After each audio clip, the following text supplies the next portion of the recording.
Secretary of State Antony Blinken voiced his support for the protests in Iran in the aftermath of the death of Mahsa Amini and amid Tehran's crackdown on peaceful demonstrations, during an interview with NBC News Andrea Mitchell on Wednesday. Blinken commented on the extraordinary courage of women in Iran who have been standing up, speaking out for their basic rights. He also praised both the US and Iranian soccer teams for their performance in the World Cup, which has become a political flashpoint amid the protests, after the American team dealt Iran a loss on Tuesday. Blinken said the US has sanctioned those involved in trying to repress the ability of the Iranian people to speak out and has worked to ensure that Iranians have the technology needed to communicate with each other.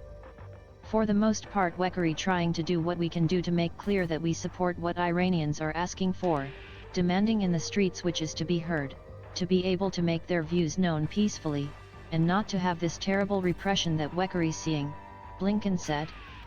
Amini, a 22-year-old Kurdish woman, died in September, a few days after being taken into custody by morality police in Tehran for allegedly failing to fully cover her hair and defying the country's strict dress codes.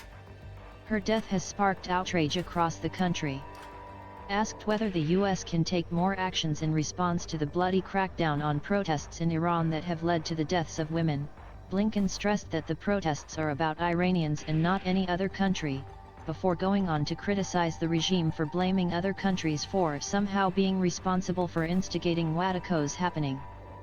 That's not at all the case, and to misunderstand their own people is at the heart of the problem that they're facing, Blinken said. But the most important thing we can do is to speak out very clearly ourselves in support of the people's rights to protest peacefully. Blinken also took aim at Russian President Vladimir Putin amid energy supply cuts in Ukraine caused by Russia's heavy bombardment of the country's infrastructure. What Putin cannot achieve on the battlefield, he is instead taking to civilians across the country by trying to deny them heat, electricity, deny them water, to freeze them, to brutalize them in ways that we haven't seen Europe in decades, Blinken said. And that's playing out across the entire country. As the US spends millions in repairing substations, Blinken said the Washington is working on helping Ukraine make its energy and electricity infrastructure more resilient and ensuring that Ukrainians can defend their infrastructure against Russia. Blinken also condemned crackdowns on demonstrations against China's strict zero COVID policies.